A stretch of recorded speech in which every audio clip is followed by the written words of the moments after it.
So I farm so hard, the employees wanna find me, and then wanna hire me. What's 100K to a guy like me? Could you please remind me? Farm so hard, this ain't easy. Working late nights, you best believe me. My grades can only go A's. Never wanna see another B unless I'm Jay-Z. Farm so hard, let's get paid. This is Morgan Greer. This is Michaela Hayes, and you're listening to another episode of the Pharm So Hard Ambulatory Care Podcast. Hi, everyone, and welcome back to the Pharm So Hard Ambulatory Care Podcast. I'm so excited to introduce you to a special guest and a friend of mine and introduce you to our respiratory series. We're going to have a few episodes covering different topics within respiratory, and I'm excited to have a host who is a specialist in respiratory, my friend, Dr. Chris Walston. He has his credentials in BCACP and is certified in asthma education, or AEC, as he told me before we got on this call. I first want to kind of introduce how we met. So I met Chris during the application process for my PGY2 residency. We both did our residency at Duke University Hospital, which, you know, is near and dear to my heart, I'm sure to him as well. And he currently practices as a medical science liaison and works in pharmaceutical industry. So welcome to the podcast, Chris. Yeah, thanks for having me. I've enjoyed listening to some of your episodes, and so I'm glad to be part of it today. Yes, we're so glad to have you. So if you want to just give us a little bit of background on who you are and what you do and how you got to where you are and anything else you want to share with our audience before we get started, I think that would be great. I do want to preface that this is our COPD episode, so we're going to review COPD pathophysiology and talk about the GOLD report updates, and this episode is going to be continuing education credit, so we will give you all the details on how to get CE credit for this episode as well. Yeah, perfect. So I think maybe even before I talk about my, professional career, I think how I initially became even interested in respiratory was when I was a teenager. I don't remember exactly the age, maybe around 14 or 15. I started having some respiratory issues, and eventually I got referred to an allergist and initially got put on allergy shots. So I had to go multiple times a week and got allergy shots, and then eventually continued to have respiratory symptoms and got diagnosed with asthma. And then have been on medications for asthma for probably about 10 to 12 years or so now. But, after I graduated high school, I was really settled on wanting to become a pharmacist. So I went to Campbell University in North Carolina, did pre-pharmacy, bachelor's, was in clinical research, and then ended up going to pharmacy school. Thereafter, I did 2 years of residency. My first year I did at a community teaching hospital in Greensboro, North Carolina. It was kind of a split program, 50% acute care, 50% AM care. And then I wanted to get a little bit more advanced training in ambulatory care because that was my passion. And so as you mentioned, did PGY2 at Duke University Hospital. And then after that, I practiced got my clinical pharmacist practitioner, which I think you have mentioned in some of your prior episodes. Did that for almost a year before transitioning into this role where, it really just fit with what I was passionate about, being able to do a lot of disease state education and, work with, clinical research on, medications coming to fruition in the future for treatment of respiratory diseases. That's awesome. What do you think your favorite part is about being a medical science liaison versus a traditional ambulatory care or acute care pharmacist?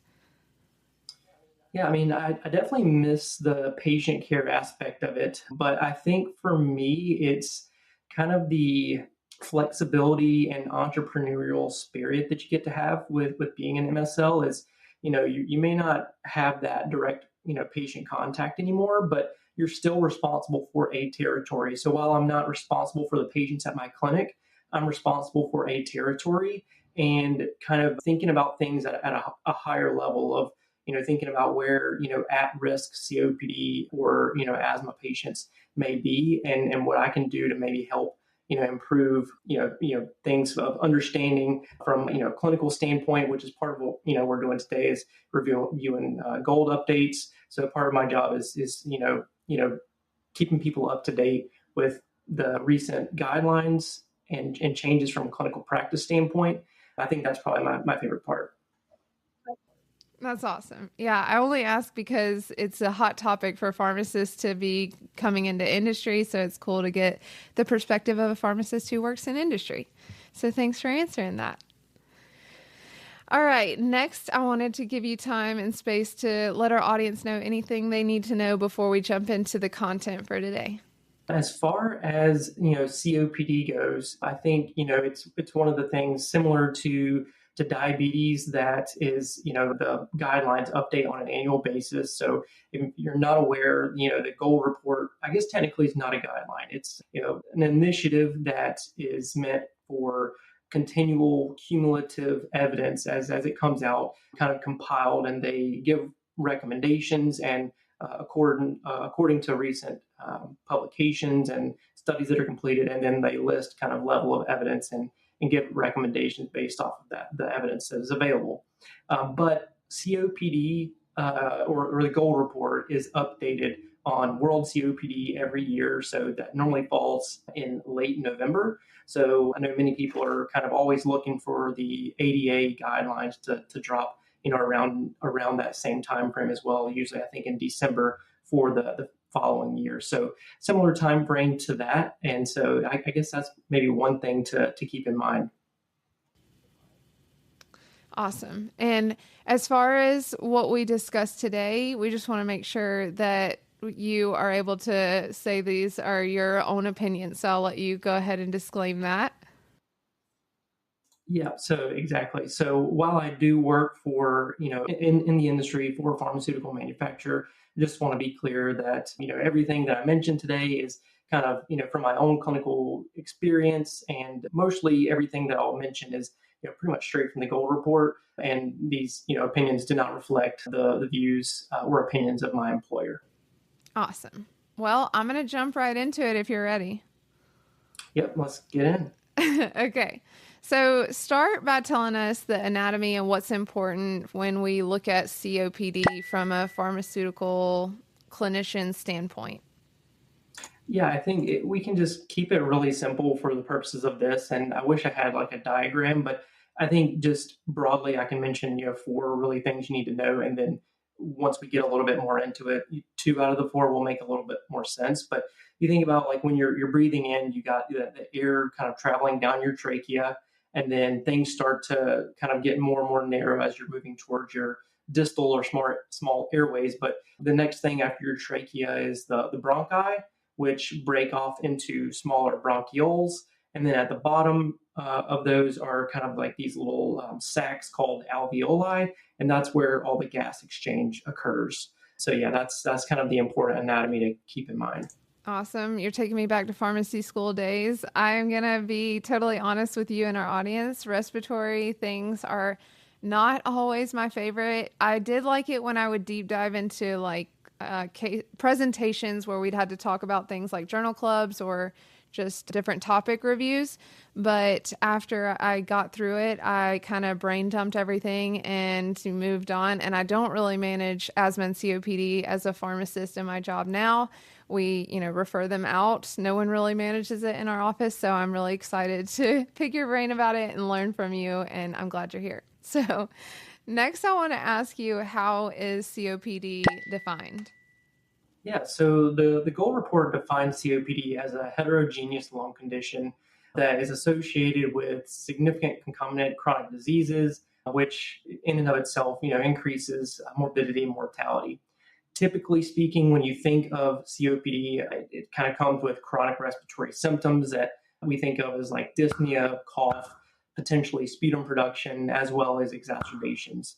And typically COPD is due to one of 2 main things. So I think of COPD as kind of the umbrella term, and the 2 main reasons or subsections of COPD are bronchitis or emphysema. And we can talk a little bit about that in a minute. But I think the main thing that we have to keep in mind that separates it some from asthma is that COPD is persistent, where, asthma is, a little more variable in the airflow obstruction. COPD is chronic, and so it's usually persistent and progressive in nature. Awesome. That was a great definition. Do you want to double click on the bronchitis and emphysema, or are you going to talk about that in a future topic. Yeah.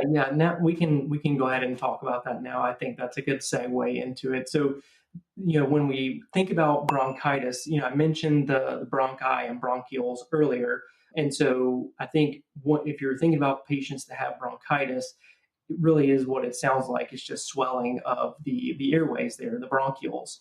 And so that could be due to either mucus hypersecretion. So, in patients that have COPD, there's typically an over secretion of mucus in the airways, which could be what's leading to some of the symptoms that we see, like chronic productive cough, for example. And then also there could be changes to the smooth muscle as well in the airway, and just could be some tightening and inflammation going on there. So that's kind of bronchitis. And then if you think about bronchitis with the airway being so tight, that's going to cause some air trapping or hyperinflation.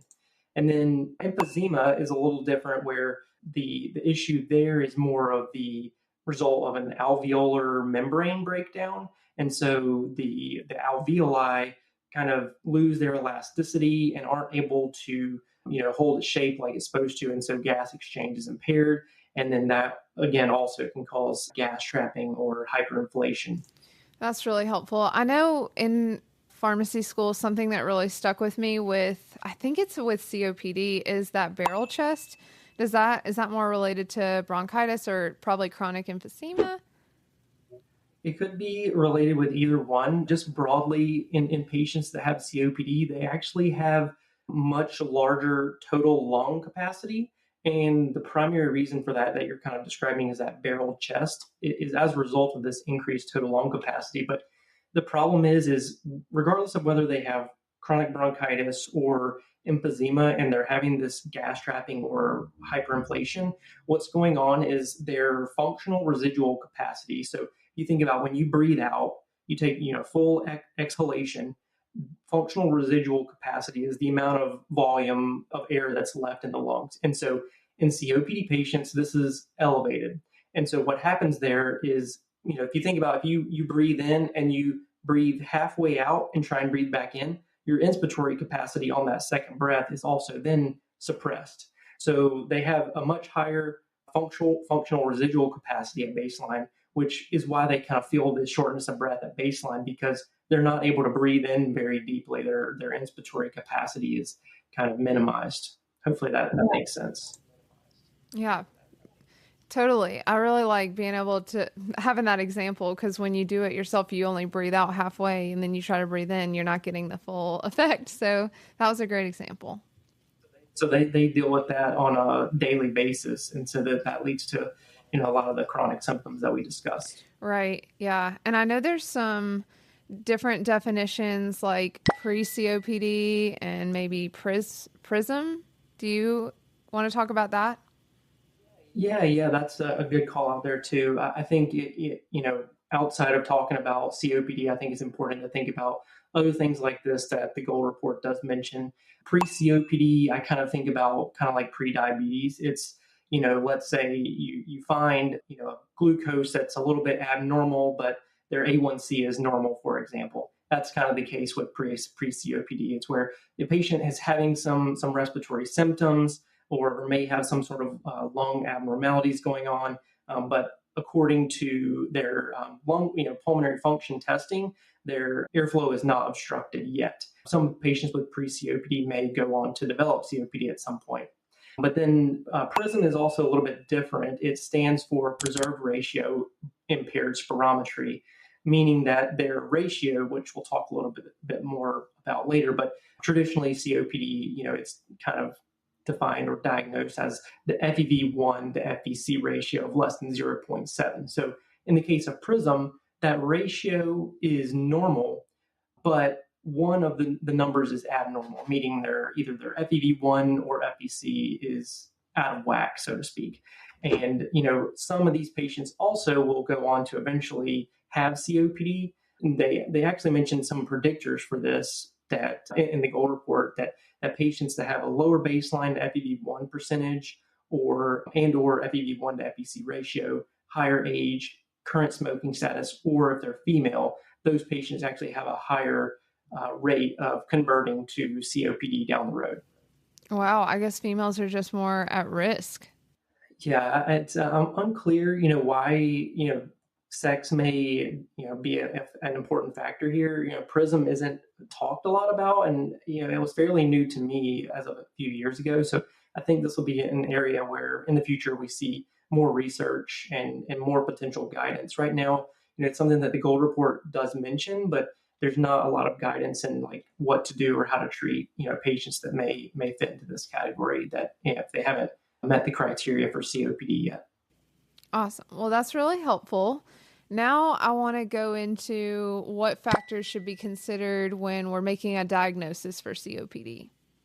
Yeah, I think a lot of people in clinical practice immediately go to thinking about, anyone that has, dyspnea or cough and has smoked in their history. But there's, of course, more to it than that, right? So those are some pieces to it, but typically it's, a pairing of, symptoms that the patient's having that we talked a little bit about earlier, along with some sort of history of risk factors. Tobacco smoke could be one, but there's many other things that also could cause COPD, such as genetic factors, low birth weight, patients that are born premature, if patients have a lot of childhood respiratory infections, also exposure to cooking or heating fuels in the home, or even occupational, patients that maybe have a job that it puts them at risk for exposure to dust, vapors, fumes, gases, or other chemicals that may damage their lungs. Could also be the prior exposure that's causing the symptoms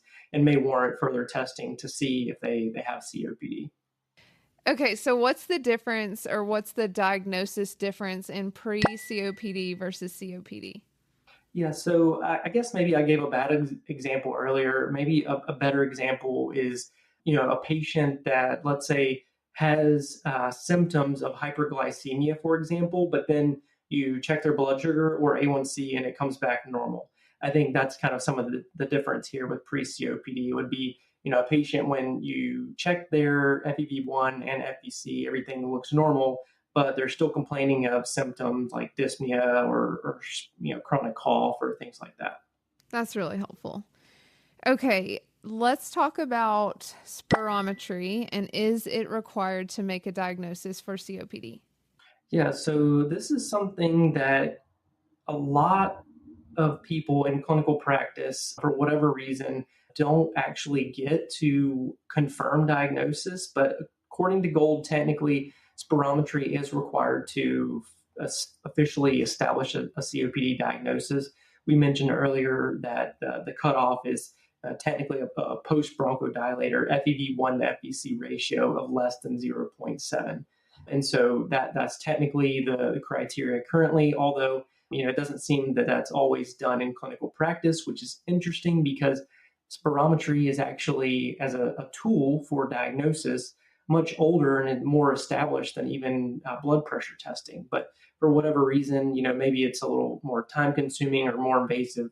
It just seems to be something that isn't done often enough unless they're, patients referred to a specialist. Not all that many primary care offices are doing this from what I've seen. That's really interesting. Wow, I'm surprised that it's been around for so long and it's not a gold standard within the diagnosis criteria. Interesting. Yeah, and the other thing I did want to mention with respect to this that's kind of new is traditionally when you're having someone do spirometry, the criteria you put in, of course, when you're getting measurements for the patient, you have to measure it against a standard. And that's how you know whether the patient's percent predicted is good or not based on where they stand. And so the way you do this is you put in the patient's age, height, sex, and traditionally gender was included. I mean, not gender, race was included in this equation. But recently, the American Thoracic Society in 2023 put out a statement trying to promote the use of a race and ethnicity specific reference equation for pulmonary function testing. So a lot of places are transitioning over to this now. But the thought was that, there was increased concern that, with putting race into this equation that, in theory, you could have two patients that score the exact same, but, let's say for, a white patient, we say, oh, wow, your, FEV1's low, let's get you treated. But for, let's say, like an African-American patient, for example, or a patient that identifies as Black, because we're comparing them to other Black patients who, may have, lower lung function or different lung function, these patients could end up getting treated differently, even though they scored the same result just because of the group that they were compared to. And so that could lead to furthering issues with health disparities. Oh, wow. Interesting. That brings me back to like the sex piece with there being, I guess, women are at higher risk for transitioning into COPD when they're at risk for it. So the race piece is also interesting. Yeah. So, sex and height, I think of these kind of go hand in hand just because height does play a big role in how big your lungs are and also would factor in, differences in your FEV1 and things of that nature. So also just by nature of men and women typically being different heights is another important factor to kind of consider with respect to, being compared to a standard or, something to look at the percent that you would expect versus what you're actually getting when that patient's doing their pulmonary function testing. Yeah. Yeah. When I think about patients and when I think about just experiences that I've had with COPD, I think I see more women who are affected by COPD. But then I also think, when I look at the men who I have grown up with, they would be less likely to go to a doctor about breathing issues than women. So I wonder if that's why I see more women with this problem and the men are just suffering in silence kind of thing. Yeah, I mean, that could be. Yeah, that's an interesting observation. Maybe it's because of where I'm from. Who knows, regional differences and all. Yeah, there could be, different parts of the country where, we see the opposite side of the spectrum. But yeah, it'd be interesting to look at that. Yeah. Okay, let's go into the goals that are associated for the management of COPD. Yeah, so I mean, this is pretty straightforward. I think for the most part, we know that these patients are dealing with chronic symptoms, right? And these chronic symptoms, as probably some of the COPD patients you've seen, if you've seen some patients more severe, they're kind of lugging around oxygen tanks. And so we want to prevent it from getting to that point if possible, right? So the whole goal of treatment with therapies that we have are to improve their symptoms or reduce the symptoms that they're having as best as possible to help them try and live as best of a quality of life as they can and keep them as healthy as we can. And then the flip side of the equation, we mentioned earlier that COPD exacerbations are a hallmark for patients with COPD. So also it's important for us to think about things that we can do as clinicians that are recommended to reduce morbidity and mortality associated with their disease. Yeah, that's awesome. And then what are some of the key updates from the GOLD report that was most recently published? I think our audience is going to be very interested in that. Yeah, there's a lot here, so bear with me. But I think one of the really interesting things, and to our conversation earlier, about perhaps underdiagnosis of COPD with not performing spirometry and things of that nature in primary care, they actually pointed out in the GOLD report update for 2024 that there's actually a missed opportunity for us to perform spirometry along with lung cancer screening. So if you think about a patient that that smokes and is getting lung cancer screening anyway, just because of their smoking history, how come we're missing an opportunity there to also, while they're doing that low dose CT scan, to try and look for things like emphysema or other lung abnormalities, and then send them out or refer them out to get pulmonary function testing to get that official diagnosis if they're not already diagnosed. So I think this is something that we may see in the future because it seems like it's kind of not done enough. Next, I think the other thing that wasn't necessarily newly added this year, but I want to make sure we point it out because it drastically changed 2 years ago. So when you look at the inhaled pharmacotherapy treatment section, the initial pharmacologic treatment options, when I was in pharmacy school, we learned groups A, B, C, and D. But as you'll know now, this was updated with the GOLD 2023 version, and they carried it forward into 2024. they consolidated these groups into A, B, and E. And so group E, to my understanding, stands for exacerbator. And essentially, it crosses both sections of the symptom scorings at the bottom, essentially stating or suggesting that regardless of the patient's symptoms, if they are having exacerbation events, either two moderate or one severe, which is a COPD exacerbation that led to a hospitalization, that it doesn't really matter how symptomatic this patient is, right? They're having clinically important events, and we need to treat that patient in its own category or separate category. It's kind of like a different phenotype, so to speak. The other thing that they mention along with this, I think, is intuitive, and I think we do a pretty good job of this as pharmacists, but trying to consolidate inhaler selection. So for patients, if you're going to give them a dual therapy or a triple therapy, it makes a lot more sense to utilize a single inhaler that has all the medications in it that you need versus multiple inhalers separately. Just it improves adherence with respect to that, since this is like a maintenance inhaler that they're using every day. But to back up a second and cover the three groups again. So I wish we could kind of show a graphic of this, but I think just we can kind of briefly go through it by wording. Your patient in group A would be, a patient that is scoring very low on symptom scores and either has no exacerbations or just one moderate exacerbation in the last year. And the recommendation for the initial, meaning this is someone that's not on any maintenance therapy at all right now, you're starting them brand new on therapy. The recommendation there is just a bronchodilator. And that could be, they don't mention any recommendation one over the other. So it could be short-acting bronchodilator, long-acting bronchodilator, either one. And either class, muscarinic antagonist or beta agonist is appropriate based on the recommendations there. For everyone else, patients in group B or group E, it's pretty simple. Everyone else gets dual bronchodilator therapy, so LABA and LAMA.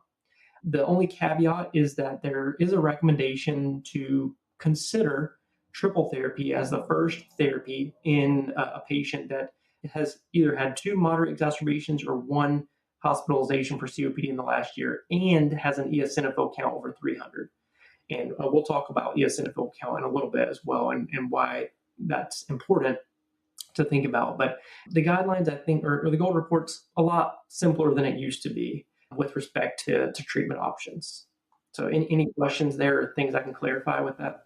No, that was awesome. I feel a lot better about COPD now that they've consolidated things, because that was what was so difficult, was all the different options that are available and the treatment. Putting them into a category for treatment was really overwhelming to remember, to keep moving forward and remember if you weren't practicing in it all the time. But yeah, you explained it so well. I loved it. A is a pretty stable patient, B is less stable, and E is exacerbation. And if they are really bad off, they need triple therapy. And I remember the eosinophil piece. I'm excited for you to go into that again. So that's interesting. I also thought about the spirometry with the lung cancer screening. I know when I worked in doctors' offices, when I was trying to help meet metrics for doctors' offices, they would have to do annual wellness visits, and primary care physicians would be graded on certain criteria that they basically billed for.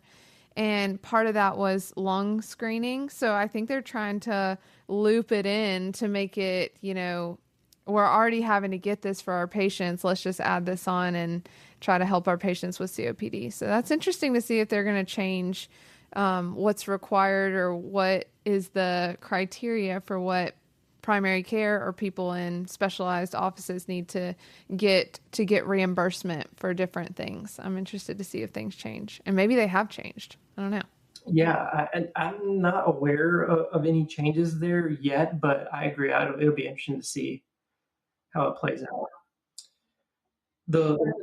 The one thing I did want to clarify too, with respect to talking about the A, B, and E groupings, is that you'll notice I didn't mention ICS LABA at all. Pretty much I said, group A, those low symptomatic patients, low exacerbation patients, get any bronchodilator, whatever you think is most appropriate. Groups B and E get dual bronchodilator therapy at minimum, with patients in group E could be a consideration to add use triple therapy instead of dual bronchodilator therapy if they have a high eosinophil count over 300. But while ICS-LABAs have, many of them have FDA-approved indication for COPD, as of 2 years ago with the GOLD 2023 report, they were removed from both the initial and follow-up treatment algorithms. And so there actually is a section that was added in 2024 that kind of goes through, okay, well, what do we do with those patients? What if we already have a patient that was on an ICS-LABA, and what do we do now since it's not like a recommended therapy for initial and follow-up? So kind of to summarize the recommendations there is they state in the GOLD report that if a patient has COPD and are doing well in terms of their symptoms and exacerbations, they state that continuation of ICS-LABA is a consideration, but they give two other kind of caveats, is that if the patient has an exacerbation on an ICS-LABA, then treatment should be escalated to triple therapy as long as the eosinophil count is over 100. But if the eosinophil count is less than 100, then they recommend switching to LAMA-LABA or dual bronchodilators. And then if the patient doesn't exacerbate, but they're on ICS-LABA having a lot of symptoms, then they recommend switching the patient to the dual bronchodilator, the LAMA-LABA instead. That's really helpful and definitely clarified some things. When I think about eosinophils, my brain goes to an allergic component or an allergy component. Is that correct? Clarify that for me. Yeah, so I think it's been well established that in asthma, eosinophils are an important marker. And I think it's a little murky with respect to COPD, but I think there's mounting evidence out there. There's been some pooled analyses, and also in some randomized controlled trials as well, looking at exacerbation rates as eosinophil counts increase. And kind of what we see is there's two kind of numbers that really stick out if you look at those studies. Is kind of 100, the lines start to deviate, but once the eosinophil count gets over 300, patients without an inhaled corticosteroid exacerbate more, meaning that clinically, if you have a patient that does have high eosinophil counts, and if you don't have them on an inhaled corticosteroid, that patient is at risk for potentially being at higher risk for exacerbations, right? And so the thought is using the GOLD report. They do have a section in there of the inhaled corticosteroids when they strongly favor use, kind of moderately favor use, or when you should not use them. And so I think that's a helpful tool, and that's kind of where some of the numbers 100 and 300 kind of come into play. That's really interesting that it deviates so much once it's over 300 and they have no inhaled corticosteroid. Their exacerbations go crazy. That's really cool. Where does smoking fit into all this and smoking cessation? Yeah, so I think this is kind of a hot topic with lots of states, adding to, pharmacists, authority being able to discuss and recommend smoking cessation therapies. I do think it's important to keep in mind, one of the updates that they mentioned for 2024 is that vaping and e-cigs are not recommended as a smoking cessation tool based on the available evidence right now, stating that there's really a lack of knowledge on the long-term effects in patients with COPD, and there could be some safety concerns there. So I think that's important to think about. Yeah, definitely. And a lot of times those things are not regulated, so you don't even really know what's in it, and anything inhaled. I'm just afraid of inhaling anything into my lungs that is not oxygen. So I just could not understand. I think they're trying to use vaping to make smoking cool again, but that's another whole rabbit hole. Yeah. And even, you mentioned oxygen. Even then, patients could have dangers with, think about wildfires and, constant environmental things where it's not even safe to go outside and breathe in the air. That could be another component to it that can be causing issues for patients breathing in, that have COPD. Yeah, I even think about my dad has a construction business and he works in concrete a lot. So breathing in that air, they have to wear a special mask that makes sure to keep all the little tiny particles out. But yeah, just the hazards to do with your work can lead to these problems. And maybe people aren't educated on that it's going to cause something that is going to be a lifelong health condition for the rest of your time and really affect your quality of life. And if they didn't own that, they might have chose a different career path. But that's why it's our job to educate, right? That's right. Job security. Yeah, job security, pharmacist. Well, as long as there's diabetes and transplants, I will have a job. Let's jump into vaccines. Tell us about vaccines that can help prevent or mitigate exacerbations regarding COPDs. Yeah, so I mean, I think a lot of times we skip over this and kind of minimize it, but it is something really important. I'll first mention the newly added recommendation and then cover the other ones that are recommended. So the newly added one, I don't think is any surprise, is the RSV vaccine. So in the Gold Report for 2024, they state that RSV is now included as a recommendation for patients 60 and up that are, at risk for severe RSV illness. And that was, in line with CDC and European Commission recommendations. As far as other vaccines, it's pretty typical, like what other, patients around their age may be getting, aside from one, that being pneumococcal. So patients that have lung diseases like COPD are, at a little bit higher risk for pneumococcal infections. And so that's kind of a separate one that we should be thinking about. But otherwise, your routine influenza, COVID-19 vaccines are also recommended, as well as shingles and pertussis, which is included in Tdap. Yeah, we're getting a lot of questions about the RSV vaccine, I think because there's a lot of commercials about it. And it was like after COVID-19 vaccines went real big, then like RSV came out and they're trying to get, I guess, on the tail of COVID vaccines. But yeah, we get a ton of questions. Which vaccine do you get the most questions about with your job? So I admittedly don't work in vaccines and immunology, so I will, preface I'm not an expert in that area. I think the ACIP recommendations recently changed for RSV. So that's something that I would just, look at, because I think when Gold Report came out for 2024, that was in November of 2023. And so, their recommendation for RSV might not be the most up to date. I would consult, the ACIP recommendations there with respect to, which RSV vaccine to give in which patient population, because I think a lot of that recently changed. Nice. That's great information there. All right. How about biologics and COPD? Talk to me about that. Yeah. So biologics have been used for, maybe like 8 to 10 years now for asthma. And we know, that they are fairly effective in patients that have severe asthma.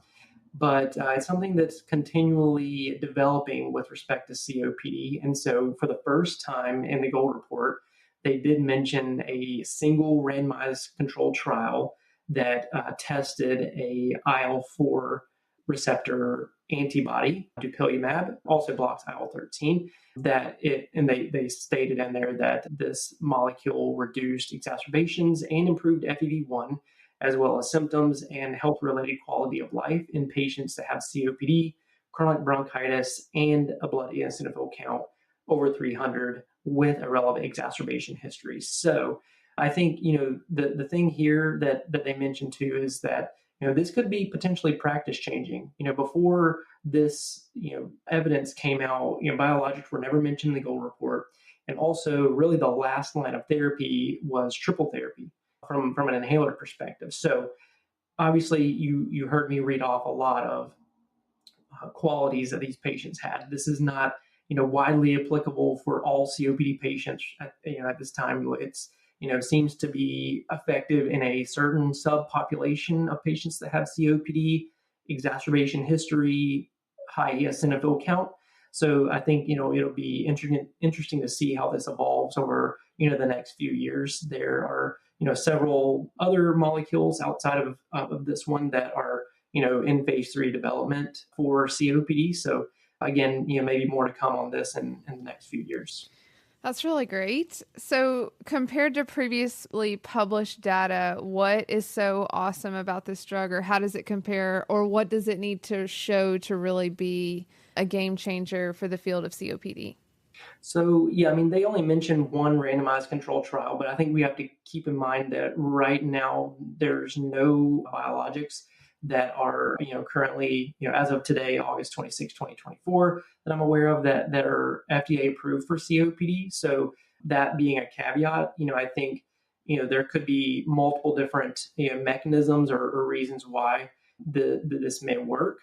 Some of these patients also, may have concomitant asthma, and so that could be potentially why it's working. But then also, these monoclonal antibodies, some of them reduce eosinophil counts, and so that also there may be some effect there. If you reduce eosinophil counts, you may be able to reduce exacerbations and also improve FEV1. So there's multiple different reasons or thoughts behind this, but this is very, very early stage, and it's going to be constantly evolving. But maybe something that you see in in the next year or so, there may be some that do get FDA approved for COPD.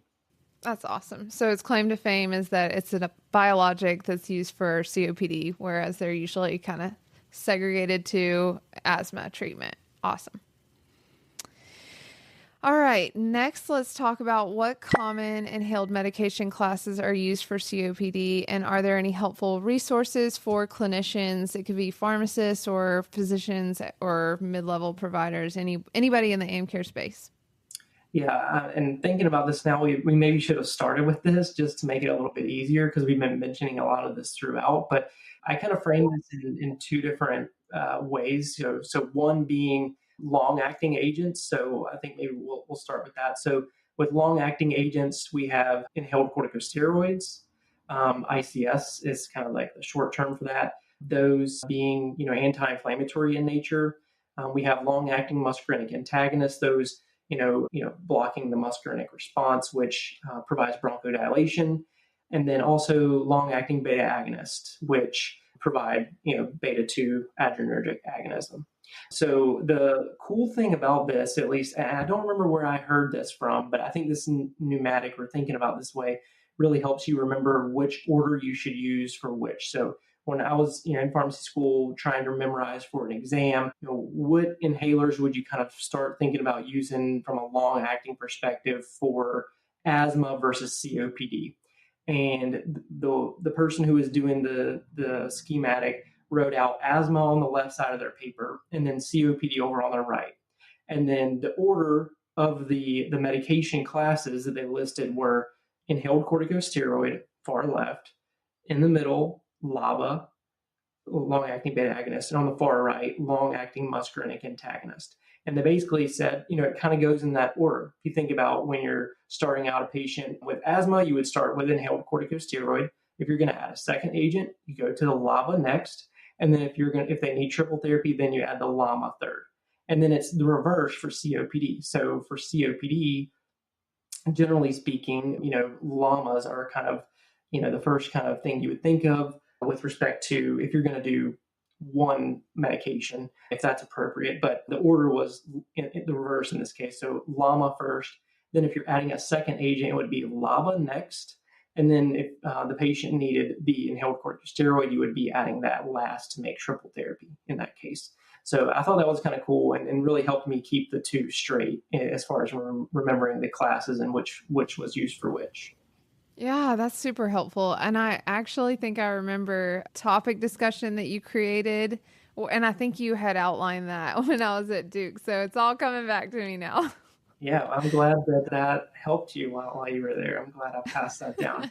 So outside of long-acting agents, the other thing that we commonly see are short-acting, which there's only two, short-acting beta agonist and short-acting muscarinic antagonist. These come in combination. In some devices, we commonly see that used in like emergency departments or in the hospital. These come in a combination used together.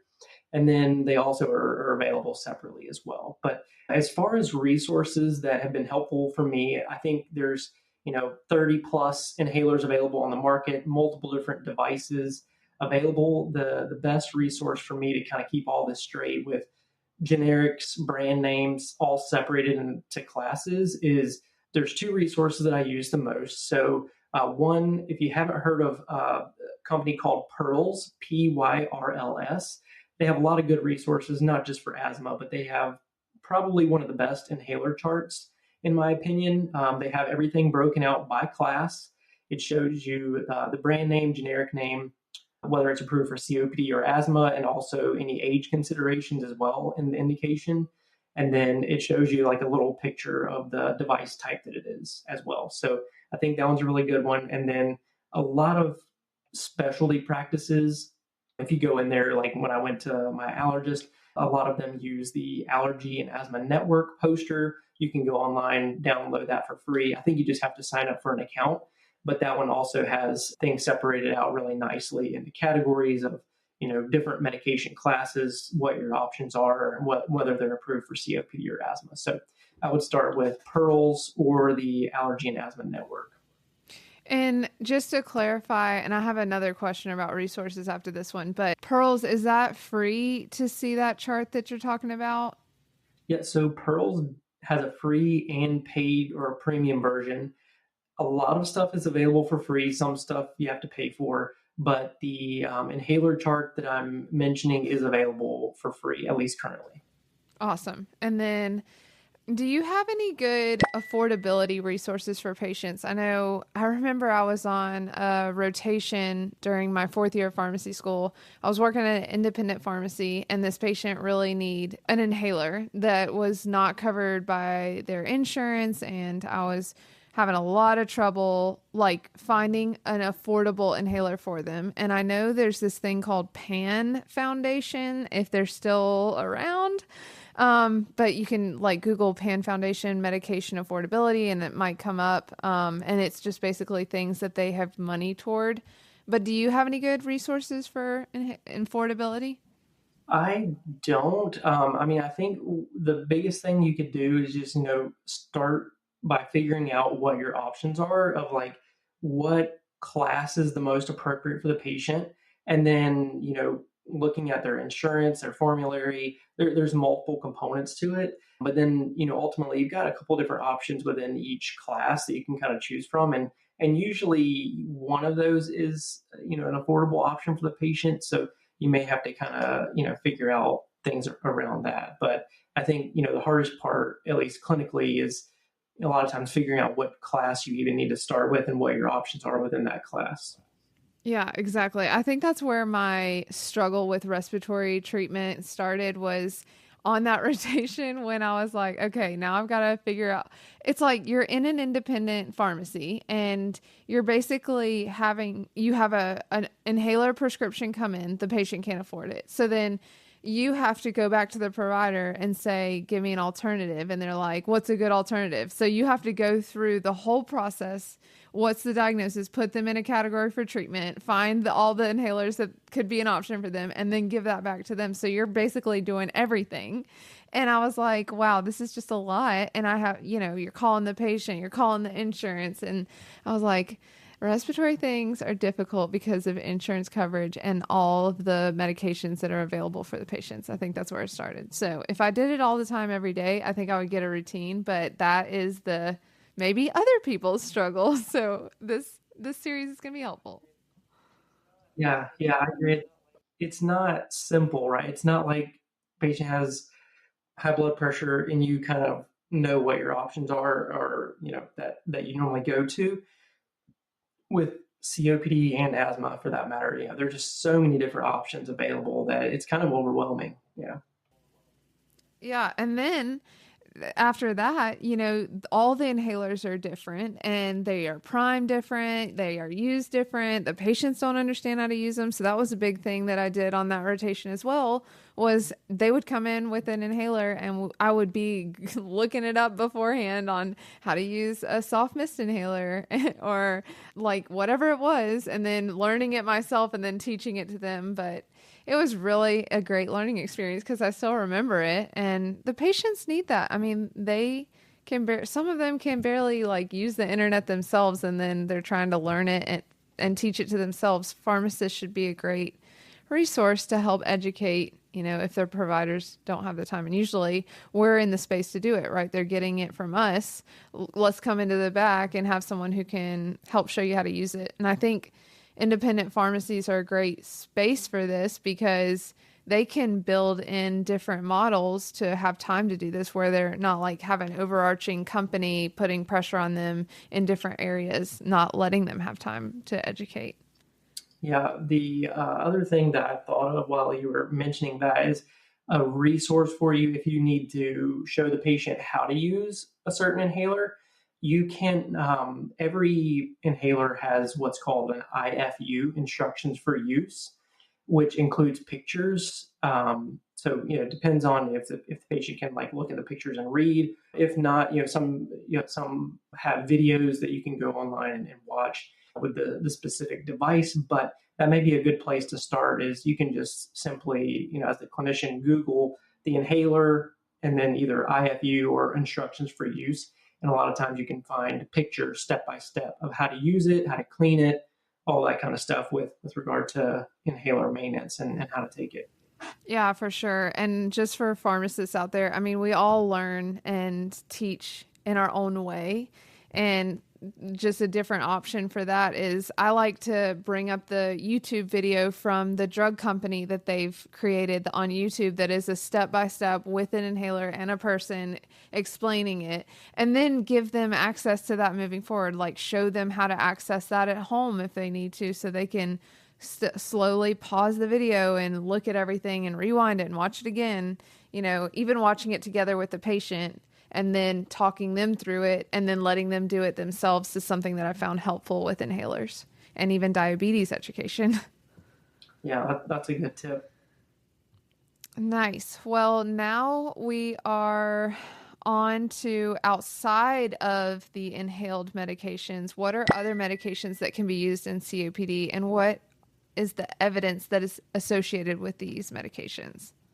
Yeah, so the GOLD report goes through a couple other classes that you may see in patients with COPD. These are probably less common, but there's 4 main ones that they mentioned. So first one being oral glucocorticoids. So think like prednisone, methylprednisolone. This is kind of would be in terms of, you can maybe see it either acute or chronically. So sometimes you may see this acutely used for a short period of time after an exacerbation, or either to try and prevent an exacerbation. But the evidence around this is not great. So the GOLD report says that oral glucocorticoids is well known to have numerous side effects and has no evidence of benefit, with level of evidence C for the no benefit, but level of evidence A for the side effects. So highest level of evidence there for the side effects. So that's something that I did see when I was in clinical practice some, so maybe kind of be on the lookout for that. Also, mucolytics and antioxidants. So the thought behind this is, particularly in patients that have a lot of mucus, that mucolytics could perhaps break down some of that mucus or make it easier to cough up and get it out. But the GOLD report recommends that regular use of these agents, that they may reduce risk of exacerbation in select populations with a level of evidence B. So may work for some, but isn't the strongest of evidence there. And of course, isn't like a widely used blanket thing for all COPD patients. Also, antitussives. Again, the thought process here, I think, is, if your patient's dealing with cough, to try and help them reduce that cough. But the recommendation here is that there's no conclusive evidence of a beneficial role for antitussives in patients with COPD. The level of evidence is C there.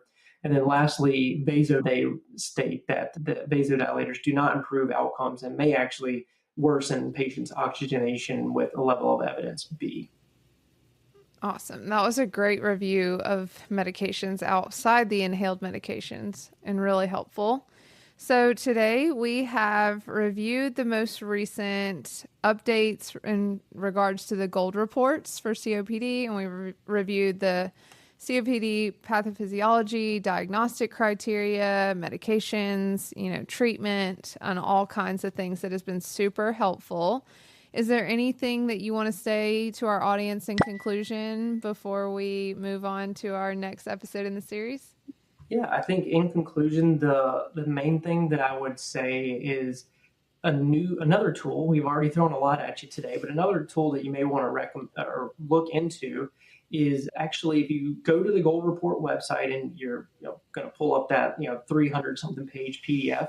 I actually noticed on there recently, if you scroll down, the Gold Report and our Gold Committee has actually created a digitized version that is meant to be used as like a point of care to help you get actionable recommendations. So I think there's an app and a web version. So that may be something that you can kind of play around with. I think it's mainly meant for, kind of putting in the inputs of why you're seeing the patient, whether that be with dyspnea or exacerbation. You can put in what therapy they're currently on and some clinical criteria, and then it'll give you kind of a recommendation. So if you want to kind of play around with that, I think that may be another tool that you can consider looking into.